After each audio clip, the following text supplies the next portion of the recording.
어때 발언이겠습니까? 어제 조응천 전 청와대 공직기강 비서관에게 대통령 기록물 관리법에 대해서 무죄 판결이 났습니다. 그리고 정윤의 문건 사건을 보면서 권력자 역사에 대한 태도를 한번 생각해 봅니다. 역사는 기록과 그 기록에 대한 해석으로 이루어집니다.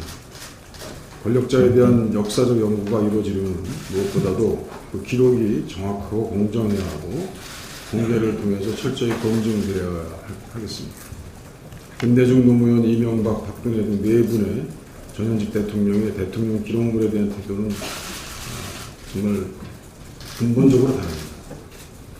김대중 전 대통령은 청와대 재직 시 모든 업무 과정을 기록으로 남겨 모든 정치 행위와 정책 결정, 집행 과정을 역사의 교훈으로 삼으려고 했습니다. 대통령 기록물 관리에 관한 법률을 제정해서 투명한 행정을 위한 공개와 제공, 그리고 이를 활용하기 위한 시스템을 만들려고 했던 노무현 전 대통령은 결국 그 철저한 기록 정신의 희생자가 되었습니다.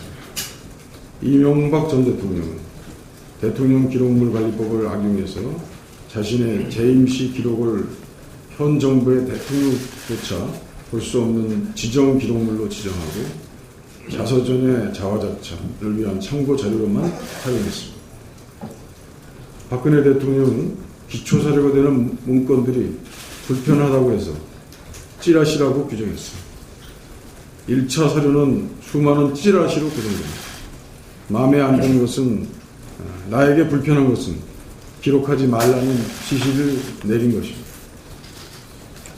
세월호 때도 메르스 때도 중요한 국가적 결정을 할 때도 대통령의 행적이 의문일 때 대통령 기록물로 충실하게 기록이 되어 있을지 의심이 됩니다.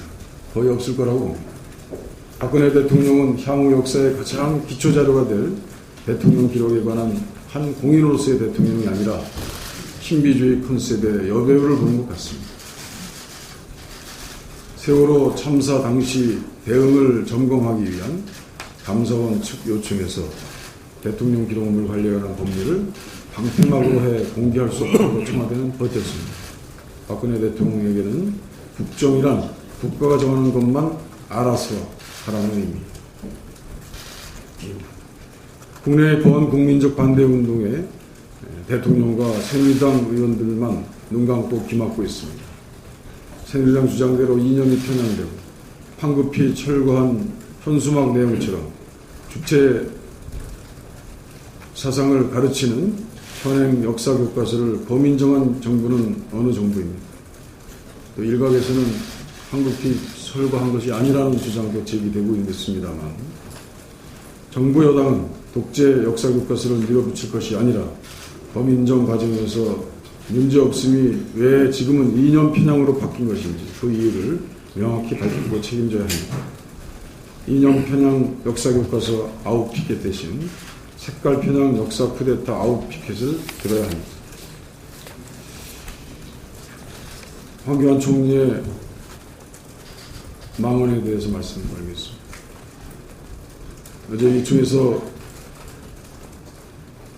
일부 말씀을 드렸습니다만 어찌 보면 황교안 총리는 무식인지 있는 진의를 표현한 것인지 모르겠습니다만 21세기 극우 친일파를 고백한 것처럼 됐습니다. 그제 황 총리 마음은 구한말 우리 스스로의 힘으로 나라를 지키기 어려우니까 일본의 힘을 빌리자는 매국 친일파의 논리와 정확히 일치합니다. 이미 황 총리의 망언은 요미우리, 산케이 등 일본 국어 언론에 의해서 대해서 특별되었습니다. 그리고 자위대 한반도 진군을 위한 명분 쌓기 용어로 악용되고 있습니다. 더욱이 황 총리는 15일 국회 대정부질문에서 자위대를 좌익군으로 지칭하며 또 다른 망언 퍼레이드를 이어갔습니다. 이것도 말실수인지는 모르겠습니다. 아베조차도 아직 공식적으로 군대 보유를 선언하지 않았는데 황 총리가 앞장서서 자위대를 군대로 승격시켜준 셈입니다. 역사상 이렇게 친매국적인 총리의 발언이 있었습니까? 구한말 학구 대신을 역임하며 일제의 조선 침략 논리를 거들어준 이완용의 환생을 보는 것 같습니다. 황 총리의 시대착오적 망언은 대한민국을 삼중의 위협으로 몰아넣고 있습니다. 첫째, 황 총리의 망언은 대한민국 정체성의 위기로 몰아넣고 있습니다. 온몸을 바쳐서 투쟁한 애국지사들과 순국소녀들의 숭고한 항일운동을 숭두리째 부정하는 것입니다. 둘째, 황 총리의 망언은 우리의 군사주권, 영토주권을 위협하고 있습니다. 스스로 자위권에 대한 이해를 하지 못한 것은 저편으로 두고 우리 스스로 자유대 진주의 명분을 허용한 셈입니다. 만일 중국도 같은 명분으로 파병을 요구한다면 무슨 논리로 이를 처지하겠습니까? 셋째, 황 총리의 망언은 우리 외교를 고립무원의 처지로 내몰았습니다. 유사시 자유대 파병 수용 가능성을 시사한 것만으로도 미국, 일본과의 대립하고 있는 중국과의 외교적 마찰을 일어나면 어떻게 하겠습니까? 더욱 우려스러운 것은 황 총리의 망언이 일본과 모종의 협의가 진행되고 있는 가운데 터져나온 것 아닌가 하는 의심이 드는 것입니다. 제가 어제 말씀했습니다.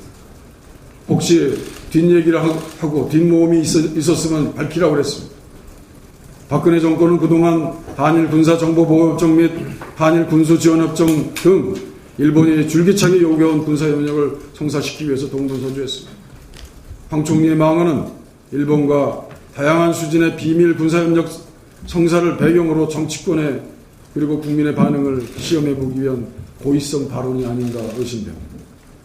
한반도 유사시를 상정한 일본과 모종의 거래를 배경으로 이 같은 망언을 쏟아내는 것이라면 21세기 이완용으로 역사에 기록될 수밖에 없습니다.